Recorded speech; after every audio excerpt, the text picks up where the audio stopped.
situ. Oh, itu sana itu ikan. Ini mana? Tahu.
Jen antara mungkin ke sana sih Pak Jen, supaya ini tengah ini kasih bolong, tengah itu ke jalan Pak Jen dan ke belakang. Dapur tuh harus sama dengan yang dapur Pak Jen. HP sejak lagu ya, coba pegang HP masing-masing sambil menantikan.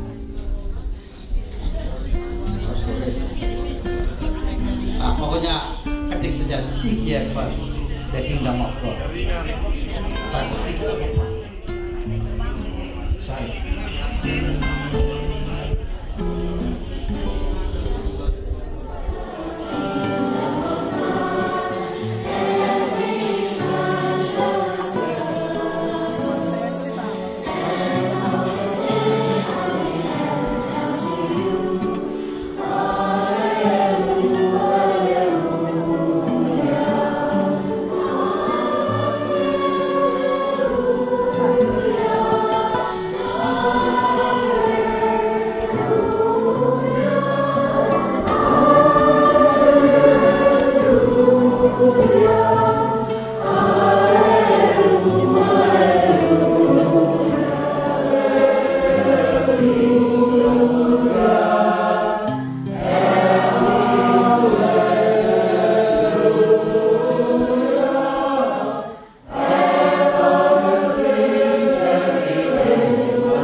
Lagu pertama, lagu kedua kalau yang masih single itu bagus, dan kalau belum sampai orang sudah berkeluarga lu maupun silakan ya, kita dengar nama, kerja di mana, status, asal ya. Tahu biasanya dulu mereka malu ke sekolah minimal 4 budgetnya 5 sih. Minimal 4 ya. Nama saya Juan Kawubung,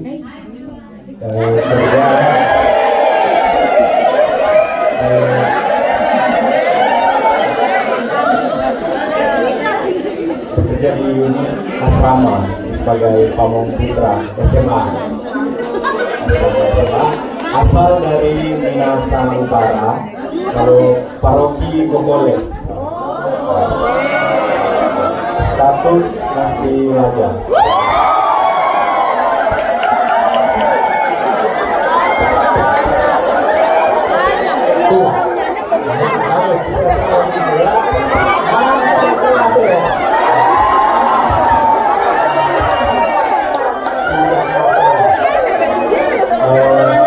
Umur 25 tahun.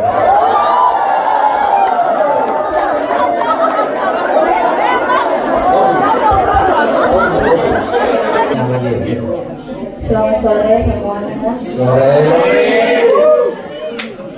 Perkenalkan, nama saya Veolan Solum, biasa dipanggil Vei.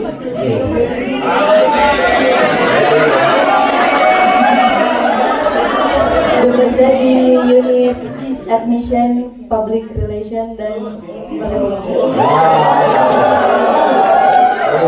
Hebat, promosi ngomong jangan mau pulang. Ini lebih jago lagi itu mereka. Itu daerah mereka. Umur 22 tahun. Status belum menikah. Iya. Belum. Selamat sore, nama saya Andre Stora. Ya, nama panggilan Andre, umur 23. Hai Andre.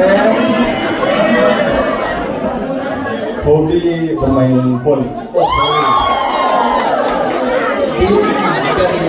Bekerja di unit teknisi dari Paslatan. Oh, teknisi.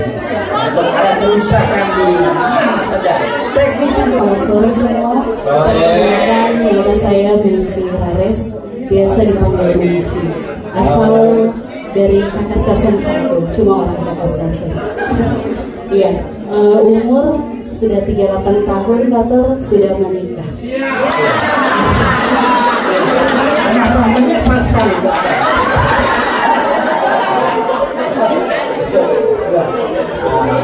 Di unit apa sudah tadi? Sudah kasih tahu di unit kerjanya di unit. Iya, unit bekerja di asrama Putri SMA. Kenapa hobi tertentu? Hobi,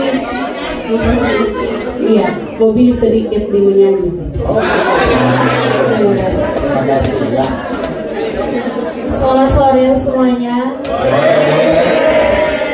Perkenalkan, nama saya Febiola Ganasia, biasa dipanggil dengan Febi. Sekarang ditugaskan sebagai guru SD. Berasal pemohon walian 2 Paroki Maria Ratu Damai. Umur 22 tahun, status single. Terima kasih, salam kenal semuanya. Ada suka cinta. Tidak tahu ceritanya apa, tapi kita apresiasi. Hobi, ada hobi belum? Kalau hobi tidak ada yang spesifik, hanya suka mendengarkan lagu. Ini yang penting yang mendengarkan. Ya. Selamat sore semua. Sore. Perkenalkan, nama saya Marcelino Patrick Sarabuto, biasa dipanggil Acel. Saat ini bekerja di unit Asrama Putra sebagai pamong. Asal pamong SMA.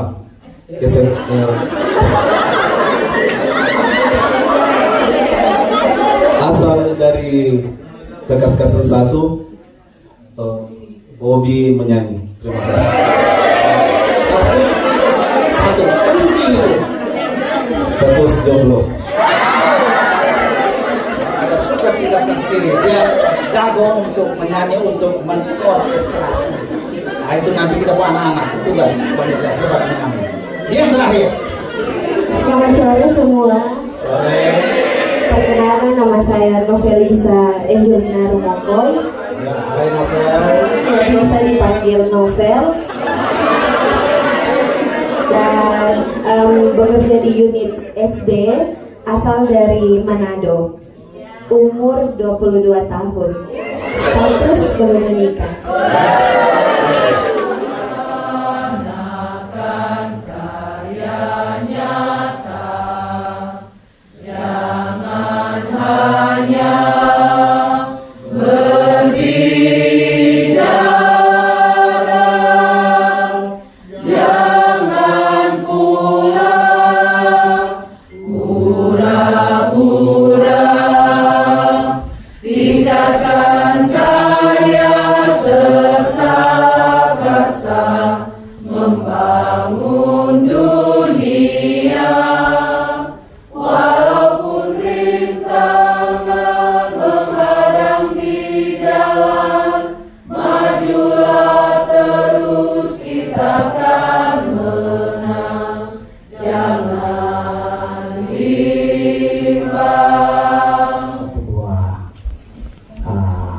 Kalimat dari Alkitab ya, dari 1 Korintus bab 12, tapi agak banyak juga Pak, secara sepenting ya. Bab 12 ayat 12 sampai 27. Sama seperti tubuh itu satu dan anggota-anggotanya banyak, dan segala anggota itu sekalipun banyak merupakan satu tubuh, demikian pula Kristus. Sebab dalam satu roh kita semua, baik orang Yahudi maupun orang Yunani, baik budak maupun orang merdeka, telah dibaptis menjadi satu tubuh, dan kita semua diberi minum dari satu roh. Karena tubuh juga tidak terdiri dari satu anggota, tetapi atas banyak anggota. Andai kata kaki berkata, karena aku bukan tangan, aku tidak termasuk tubuh, jadi benarkah ia tidak termasuk tubuh? Dan andai kata telinga berkata, karena aku bukan mata, aku tidak termasuk tubuh, jadi benarkah ia tidak termasuk tubuh? Andai kata tubuh seluruhnya adalah mata, di manakah pendengaran? Andai kata seluruhnya adalah telinga, di manakah penciuman? Tetapi Allah telah memberikan kepada anggota masing-masing secara khusus satu tempat pada tubuh, seperti yang dikehendakinya. Masih banyak tapi biar cukup di sini. Bapak Ibu sekalian, sore ini kita mulai retret kita dengan tema yang kita bisa baca di belakang, kompak berjalan bersama menuju persekolahan favorit.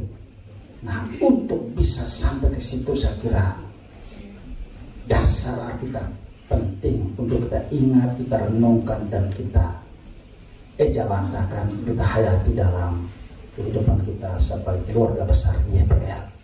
Kita semua seperti satu tubuh, beda unit, beda bagian, itu sama seperti bagian tubuh kita masing-masing. Tidak ada satu unit yang merasa paling penting. Kita semua penting. Macam saya ini kan terkenal sebagai orang yang asap uratan, ya. Jadi kaki saya ini kadang menciptakan masalah. Tapi kan sampai kaki ini tidak penting. Cabut saya kaki ini. Kan bisa kita penting semua kaki, ya. Kepala, kaki, tak semua penting.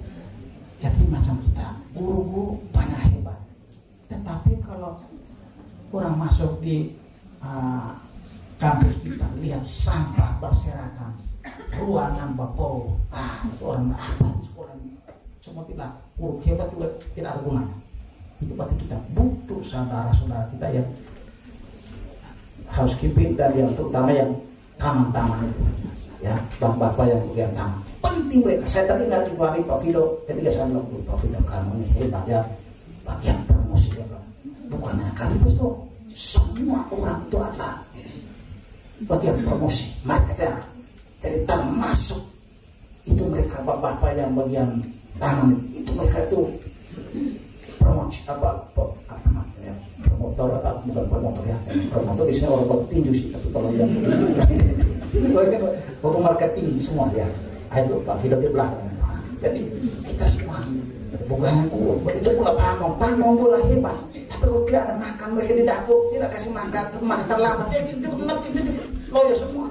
Itu begitu pula semua hebat di dalam. Tapi kalau tidak ada yang promosikan, tidak timnya Pak Jim, ya sama saja tidak ada teman. Jadi semua itu penting. Tidak ada yang tidak penting, sama penting. Nah, supaya yang penting ini menuju kepada kesuksesan kita perlu bekerja dalam kebersamaan, harus kompak. Semua tim harus kompak. Selama retret ini kita diajak untuk kompak bersama itu menuju persekolahan lokal yang favorit. Yang ini kurang kompak. Kenapa saya sebut favorit? Beliau memiliki 2 S1 di bidang ekonomi, ya Pastor ya. Jadi S1 di bidang filsafat dan teologi di Pineleng, favorit juga karena mendalami ekonomi. Dan tidak cukup untuk menaikkan kefavoritan, kuliah ke negerinya Ibu Gina, ke Manila, belajar tentang pendidikan sampai mencapai S3, PhD, ya, era she's a PhD. How you can be a PhD too, the favorite teachers, ya.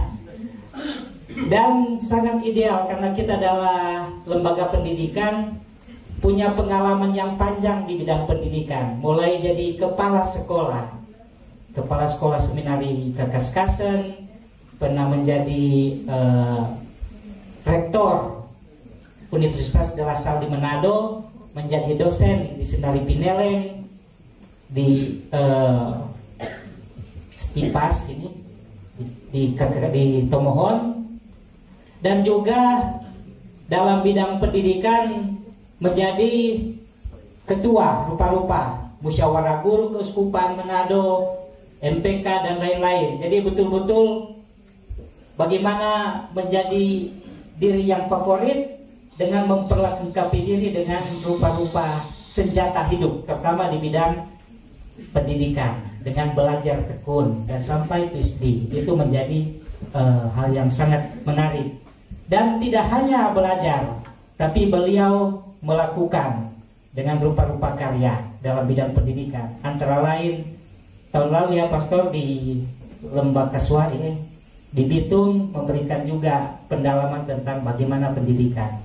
Tapi yang tidak bisa digugat adalah beliau adalah seorang pastor yang mengabdikan diri bukan hanya bagaimana mendidik dengan baik, tapi juga mengantar jiwa-jiwa dengan menjadi pastor paroki. Hari ini beliau bertugas sebagai pastor paroki di Hati Kudus. Orang bilang Gereja Besi Tomohon. Demikian sekilas, pastor bilang nggak usah bilang semua, nanti habis waktu. Dan sekarang waktunya. Tidak sangat ada banyak orang dan ini pakar tokoh-tokoh dipimpin oleh direktur spiritualitas ini, Dr. Anam. Terima kasih untuk kesempatan dan untuk tema ini kompak berjalan menuju persekolahan yang favorit. Saya mengambil tema khusus ini Choose to be Happy, karena jadi sekolah favorit orang-orang di dalamnya itu harus bahagia. Ya, amin. Kan susah orang dikatakan favorit, baru orang lari akan. Favorit itu orang yang ya membawa aura yang membahagiakan. Orang suka mendekat, suka ikut menikmati dan mengalami kebahagiaan.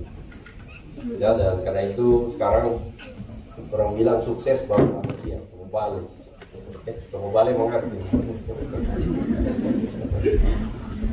Jadi bahagia maka akan sukses, itu sangat penting. Karena itu sangat penting kita untuk memilih bahagia, choose to be happy.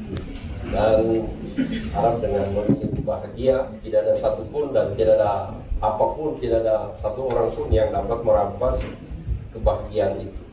Karena kebahagiaan menjadi my choice. Ya. To be happy is my choice. Ya. Amin.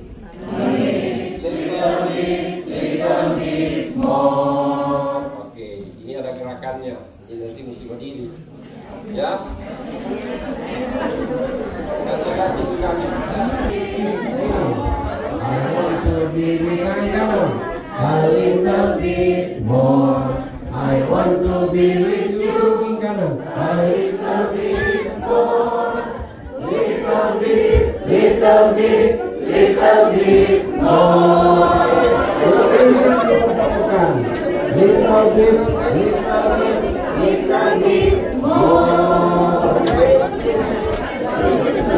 To be with you a little bit more. I want to be with you a little bit more. I want to be with you a little bit more. Little bit, little bit, little bit more.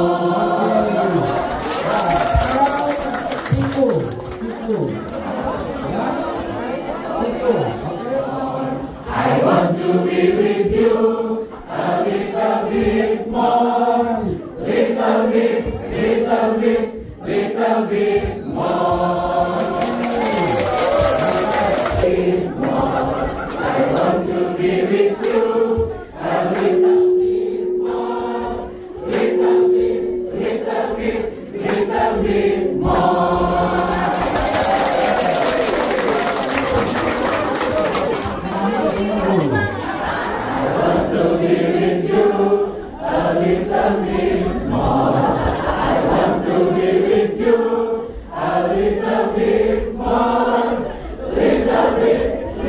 bit, little bit more.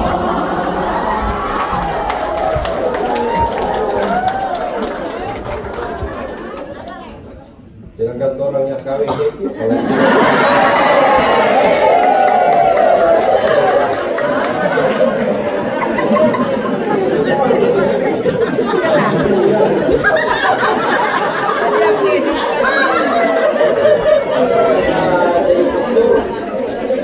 menjadi satu momentum yang kita untuk menggali semua potensi kekayaan rahmat yang Tuhan berikan lewat permenungan, entah 1 hari, entah 2 hari, entah 3 hari, dan seterusnya.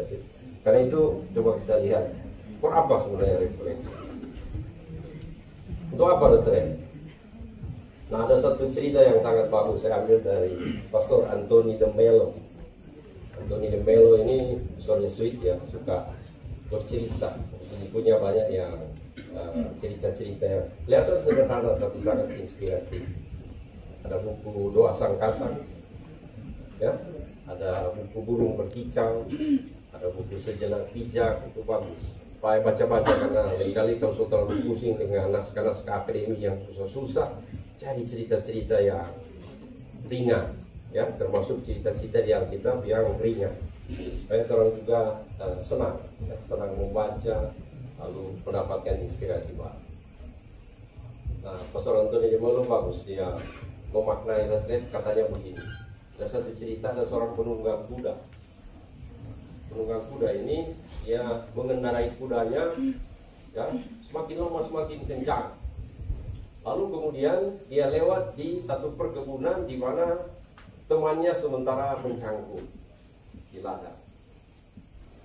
Sementara temannya mencangkul, dia lewat dengan kuda begitu kencang. Lalu kemudian temannya yang di ladang, dia berteriak, "Woi, mau kemana?" Ya, pada si penunggang kuda. Nah, tanpa menghentikan kudanya, sambil berlari kencang, dia kemudian menjawab, "Jangan tanya saya, tanya sama kuda saya." Ya, you know the meaning of the story, the moral of the story. Ya. Nah, ini banyak kali jadi dan orang begitu. Orang merasa orang yang menunggang kuda itu kekang, itu orang pegang. Lama kelamaan orang menyadari bahwa ternyata bukan orang yang memegang itu kekang. So itu kuda yang mengendalikan kita, sehingga orang bilang sonya dapat si berhenti. Ya, sonya dapat si berhenti. Nah, itu maksudnya refleks. Supaya orang berhenti. Karena kalau nyala, jangan sampai Tuhan Yesus yang saya berhenti betul. Tiba-tiba, pulang. So cukup, Pak. Bingung orang karena tiba-tiba dipanggil. Ya. Dan memang begitu cerita dari Rasul Paulus.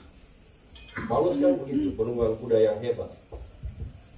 Dia merasa dia adalah rasul yang membela iman kepada Allah yang kudus. Sebagai orang ahli Taurat yang hebat, maka dia lihat semua pengikut Kristus itu adalah sesat semua. Maka harus dibasmi, harus dianiaya. Dan ini dianggap sebagai tugas kepahlawanan, patriotisme. Karena itu dia pergi ke Damsik untuk menganiaya orang-orang Kristen di sana. Sementara di tengah jalan, lalu kemudian Yesus kasih banting dia dari kuda. Ya, ada kilat menyambar, tiba-tiba dia terpelanting dari kuda dan jadi buta. Ya, dan ketika dia jadi buta, Tuhan Yesus memberi dia cahaya baru untuk melihat bahwa serajin-rajin kamu, sehebat-hebatnya kamu, dengan segala semangat yang luar biasa, orang bilang sudah daging, itu adalah tujuan yang sama. Itu tidak bisa berkelanjutan. Maka kita perlu untuk mencari yang berkelanjutan, bertahan lama, itu abadi. Itulah kekayaan. Jadi bukan lagi kekayaan dari luar, tetapi itu kekayaan batin. Ya, orang bisa saja mengatakan lokum itu megah luar biasa, tetapi kalau dalam hati sendiri kita mengatakan, nah itu orang gila. Jadi harus terinternalisir di dalam, sehingga menjadi kebanggaan kita. Dan itu menjadi satu kekayaan batin yang harus kita perjuangkan bersama. Bukan lagi dilihat dari luar, tetapi sudah menjadi bagian dari kebanggaan kita sebagai seorang karyawan di dalam. Itu sangat penting. Ada satu cerita bagus, seorang pemuda, dia berdoa kepada Tuhan, itu cuma ilustrasi saja. Dia berdoa, Tuhan, kalau boleh Tuhan beri saya rezeki yang membuat saya bisa kemudian sejahtera, bisa kaya. Lalu kemudian ya dalam mimpi Tuhan bilang, besok ada seorang pertapa rahib yang lewat di kampung kamu. Dia membawa permata yang sangat besar dan berharga. Minta sama dia, dia pasti akan berikan. Jadi itu Tuhan mengabulkan doanya, akan mengatakan besok nanti ada seorang pertapa yang lewat, dia bawa permata yang indah, minta saja, kamu akan jadi kaya. Besok pagi dia bangun cepat-cepat, lalu kemudian dia pergi ke ujung kampung dan ternyata betul ada rahib yang datang. Dan kemudian dia cegat si rahib. Dia katakan, saya berdoa kepada Tuhan dan Tuhan menjanjikan bahwa ada seorang rahib dan kamu yang lewat, bahwa kamu membawa permata dan permata itu untuk saya. Nah, si rahib ini, oh sebentar, dia cuma bawa tas karung. Dia lihat di dalam, dia ambil, besar, permata yang besar. Ini yang kamu cari. Lalu rahib itu bilang, ambil. Supaya dia orang Manado nih rahib. Ya, ambillah dia. Senang sekali si pemuda ini. Waduh, dia merasa sejahtera kaya. Tapi sementara di jalan ada pikiran yang mengganggu dia. Dia pikir, ini permata, besar, mahal, kenapa kau ini cuma kasih begitu? Begitu, kan?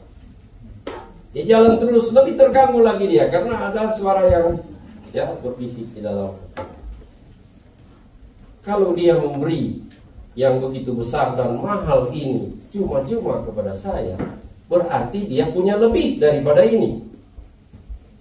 Betul toh? Kalau orang minta kemudian orang kasih begitu saya 10 juta, berarti pada dia paling kurang itu 100 juta. Kan? Pasti dia lebih daripada itu. Nah, karena penasaran, akhirnya si anak muda ini dia balik. Dia cari itu rahib. Dia ketemu dengan rahib yang sudah berjalan jauh. Dia cari, dia ketemu. Dia bilang, ambil kembali permata ini, berikan kepada saya. Kekayaan batin yang membuat Anda memberi permata ini ke saya. Begitu. Jadi dia sepulang ke permata, dia minta kasih kita tuh kekayaan batin, sehingga kamu merelakan permata yang begitu mahal ini untuk orang yang terus menghargai momen-momen yang ada, ya, maka bagian itu akan terus bertahan. Jadi yang pertama itu selalu bersyukur, ya itu. Dalam Injil tadi bersyukur, maka kita bahagia, itu penting, ya. Dan bagian dari syukur itu adalah memaafkan, ya. Kalau ada yang kesalahan itu memaafkan, membuat kita kemudian merasa hati lapang dan kita dapat selalu bersyukur kepada Tuhan. Ya, yang kedua itu sangat, ini hasil research, ya, hasil research dari satu penelitian yang sudah berlangsung 85 tahun. Kita coba bawa videonya, rawat hubungan. Jadi ternyata ada satu research itu yang buat di Harvard University.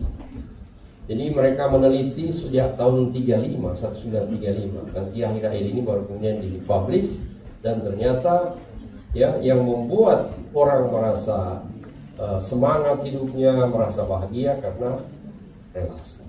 Jadi sangat penting itu merawat hubungan. Apalah artinya kalau orang terkenal tapi cuma sendiri-sendiri. Tetapi dalam kebersamaan dan kekompakan itu justru yang membuat hubungan kita itu akan berjalan lama dan menjadi panjang, ya. Nah, ini semua jenis hubungan. Jadi hubungan dari suami istri itu yang membuat orang bahagia dalam perkawinan kalau dia terus merawat relasi itu. Bukan ya married tetapi single married istilahnya. Begitu. Ada istilah single married. Lah kawin mana paling cuma sendiri. Ya, jadi harus mengalami itu kebahagiaan sebagai pasangan dalam relasi yang terus-menerus dihangatkan. Harap nanti di Lokon ada khusus retret untuk pasangan-pasangan supaya happy, ya. Kawin punya happy dong, ya. Jadi jangan biarkan orang ambil itu udah hidup.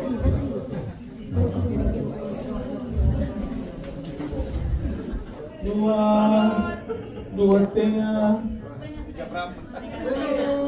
bahagia. Lagi. Upon the earth, the upright generation shall be blessed.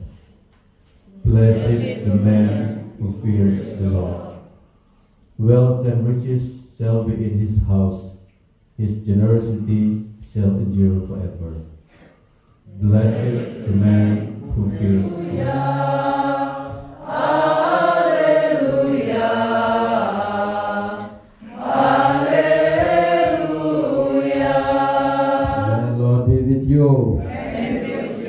Reading from the Holy Gospel according to Matthew. Glory to